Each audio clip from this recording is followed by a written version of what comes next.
Hey everybody, it's Terry from Tim Travels. Welcome back to another episode.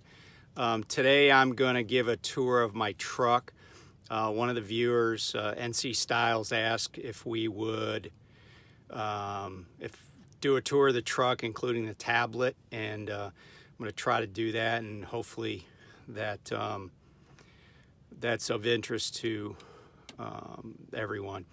So first, let me start in the back, and I don't know that my truck's particularly special. I like it, but let me show you around.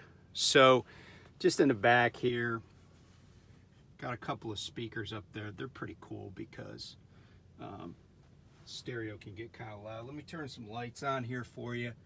So we have overhead lights. This truck has a lot of storage. That's one thing I like about it. Also, that's my microwave, 700 watt, does a good job. The fridge is supplied by the company. You can see I have some footwear, my weights, dog bowl. By the way, Beatrice is not on this trip with me. She's staying at home. Got an inverter. I do not know how many watts it is, but I know that I can run my microwave and the fridge without any problems. And I just use an extension cord that you see there. Just plug it into the microwave, pull the cord down. Again, a lot of storage up here.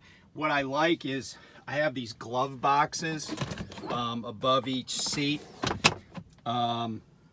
It's nice because I had a Kenworth before and it really didn't have storage like that, so this is a lot better. Air ride seats on both sides. I kind of have this set up for the dog, so I have a cooler there and just put the rug on the seat. Cup holders, the standard stuff. But let me I'm actually at our at the terminal here in outside of Joliet. It's kind of snowing, kind of cold. But anyway, so let me put this down so we don't have so much glare. So right now, if you notice the this little icon here with the engine and the circle around it with the arrow, that means that the truck is basically in standby. These trucks have what are called EPUs, so electric power units. So the truck actually has a bunch of extra batteries that'll run the climate control system in the back. But what happens is when the power gets below a certain level, then the truck will just start on its own. I think there are some other names for it. It doesn't really bother me at all. Like, it's just not something that bothers me. But, some people, the truck starting may bother them. But let me start the truck up, which will then, of course, override that. You can see my air pressure is a little bit low. So let me exit out of that. The wheel here, just so you can see on this Freightliner Cascadia, it's got a lot of buttons. You can control a lot. This is cruise control up here. This is to blink your running lights. This is to blink your headlights. It's a nice feature. Set, cancel, cruise control, resume cruise control. This will just run you through the pages on the dash. And then this over here is the exit button, volume control for stuff, and so we can just go through some of these things. So you now see it's the optimized idle is showing. And by the way, this is a 2021 Cascadia. So let me just exit out of that, and I'm going to try to get a little vibration here. So right now I'm in vehicle settings, and I could, we can just go through stuff. So here's, outside temperature, that's not actually accurate because the engine warms the thermometer up. you see up at the top it says Pass Smart, 0 seconds. Pass Smart is a feature on this truck. So we run at 65 on the pedal, 67 on cruise, maybe 68 depending on the truck. And then Pass Smart will come up there and it'll say up to 15 minutes. And that'll allow you to go up to 70 as long as you hold your foot on the pedal and actuate it correctly for 15 minutes at a time. And usually you get 2 of those 15-minute sessions in a day. Anyway, so another feature that it has is driving assistance. Typically, what if I had a vehicle, if I was moving, I had a vehicle in front of me, this driving assistance would tell me what the truck believes the posted speed limit is. It's not always accurate, but most of the time it is. So what the truck thinks the posted speed limit is. Then it would tell me the speed. If a vehicle was within about 200 yards of me, or if I was about 200 yards behind them, it would tell me how fast that vehicle is going, how many seconds behind them, and how many feet behind them I am. Now you see on the right-hand side, there's this little triangle here, and the trailer. That is for the right side vehicle sensor. So if there's a vehicle on the right side of my truck, that triangle will turn yellow. The other thing that'll happen is if you see over here where the little indentation sticking out is, that's a triangle that'll turn yellow if there's somebody over there. If I put my directional on while that triangle is yellow, it'll go to red and there'll be an audible alarm. So, or candidly, because the sensor is on the skirt kind of below and behind the passenger door. So sometimes if I'm going around an exit or an on-ramp and it's a hard right-hand turn, it'll actually, my own trailer will trigger the sensor. So you just have to keep track of what's going on a little bit. Even somebody walking by the side of the truck, like at a truck stop, will trigger that sensor. So, but you'll get the alarm if the wheel is turned and or your signal is on to move right. You'll get that alarm. So, anyway, getting back to but that's a good feature because it probably does cut down on accidents. So if I go to the home, and I don't know why this is, there we go. It's having a little trouble focusing. So if I go to the home, I could see my trip mileage. There's ways to, this is the trip odometer, ways to set that. It's pretty simple. So we saw driving assistance and the speed.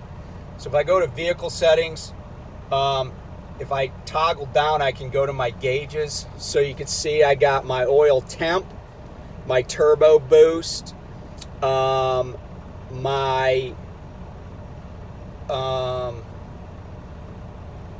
transmission temperature. Then it says I got 1 active alarm, and it's just telling me to watch for ice. That comes on if it's below 34 degrees. It'll come on and then it'll go away. Diagnostics, engine maintenance.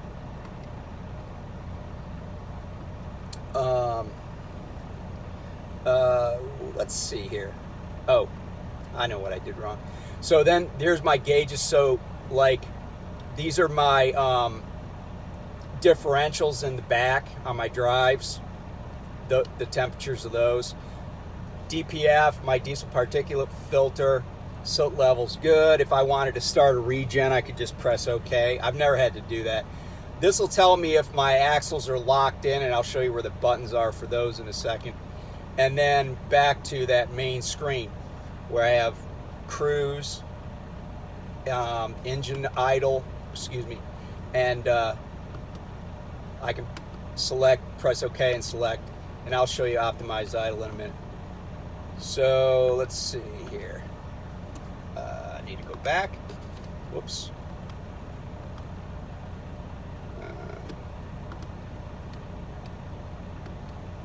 All right, there we go. Okay, this is for the radio. I don't usually mess with that. I don't listen to a lot of music. Then this is just dash brightness, your lighting, setting your clock. The units are like if you wanted miles per hour or kilometers per hour. Time, you could set military time or regular 12-hour time. So, you know, got gauges, fuel and def are on the same gauge. Got my oil pressure. Primary and secondary, or primary and emergency air on the same gauge. And then my my water temp. Over here, this is my air gauge for my drive airbags. So how much pressure. So I'm about 26, 27 pounds. And this is my transmission temp. I actually have a trailer on the back, but it's really lightly loaded. Okay, so these are lights and a light test. You know, I like the lights in here. Utility light. This is to turn off my automatic traction control. This is lane departure warning. I use this, I turn it off, so now when it's lit, it's off. I turn that off when I'm in a construction zone, or a lot of times this time of year, like with the snow and where the snow is in the lane, if you don't want to keep hearing that lane departure warning, you can just turn it off. It'll only stay off for 15 minutes, but it's a nice feature, like when you're going through a construction zone, because it picks up the lines. And so it's got some quirks, like for instance, a lot of times when I'm coming back into the right-hand lane after I pass somebody and I got my right signal on, as the left side of the truck passes over the center line, it'll pick that up even though my right signal's on and sound an alarm. You just kind of get used to that. The engine shutdown override, so if it's normal temperatures, like right now it's only about 10 degrees, so the engine would keep idling when it's really, really cold. But if it was like 50, the engine would shut itself off after about probably about 3 or 4 minutes. But I could override that if I guess I could override that if I wanted to. Okay, so this other row of buttons. This is to adjust my suspension so I can lower, basically let the air out of my drive airbags. This is an air slide release, so basically it unlocks the slide on the skid plate. This is my kingpin release. It's nice to have. You don't have to reach under there. And then this is to lock in my axles. So that's pretty much it. 12-speed Detroit diesel. So this is my tablet, and candidly, I don't use it. And the reason I don't use this, and let me just say, this is nothing having to do with the company. When I first got it, I couldn't get it to hold a charge, so I just quit using it because I have our hours of service clock and DVIRs and everything on my phone. I have the Samsara app on my phone. The other thing that's really nice about this company is that with GP Transco is we don't have to we don't have a Qualcomm. So I communicate with my DM via an app called Viber, and then we also have a proprietary app for getting dispatches. You also get an email with dispatches on it, but I can download my bills of lading and everything all off my phone. I don't have to fill out trip sheets. I don't have to fill out bubble sheets, any of that stuff. So that's kind of like my world inside. A couple of things I wanted to mention. One of the things I noticed when I first got here was that we had our triangles in a box on the driver's side, in the driver's side doghouse. I don't like that. So the box, unfortunately, though, that the triangles come in is permanently mounted in there. So I took the triangles out of it and I put the triangles in my doghouse on the passenger side. And the reason for that is simple. If I got to stop this truck beside the road, I don't want to have to get out the driver's side. I think it's unsafe. I think it's ill-advised unless you got to be on that side of the truck. But it's not something that I recommend. It's dangerous. So I keep everything that I would need for an emergency on the passenger side of the truck. In my driver's side doghouse, I have 2 sets of chains. I have I actually used the box that the triangles was in. I just put my straps in there. And then I also have my anti-gel is over there. I got some engine oil, some other fluids on that side because that's where I can get to when I'm fueling or whatever. On the right side, like I said, I keep my triangles over there. I also have 2 sets of chains over there. And because, passenger side chains, driver side chains. And then I have a lounge chair. I have my broom, which is telescoping, which I also use to clean snow off if I need to, all on that side. Let me just say a quick word about the trailers here at GP Transco. All the trailers have tire inflation on them, and they're also air slide. The trailer that I got on my back is a 1400 series, and so the 1400 and up series also have disc brakes. So the truck and trailer have disc brakes. It really shortens up your stopping distance, so that's a nice safety feature that I really like. The other thing we have that I know sounds like a lot of places have it, but we have Easy Pass and Pre-Pass. But the nice thing about GP Transco is we also have a decent CSA score as a company, so I hardly ever go into a weigh station. I was with another company where we had a terrible CSA score, and I only maybe twice ever got to go past a weigh station. I mean, if it was open, I was in it. So that's a nice feature that we have. And I think everybody works hard to keep it that way. So anyway, I hope that this answers some questions. Like I said, these 2021 Cascadias, they have a few quirks, but once you get used to them, it's a fairly nice truck to drive. And I really don't have any complaints. But then again, I don't complain about a truck that runs and keeps me running. So hope you found this useful. Be safe out there. It's really cold. Bad weather, a lot of places. So everybody just take it easy. Get there in one piece, and we'll see you next time. Thanks. Bye.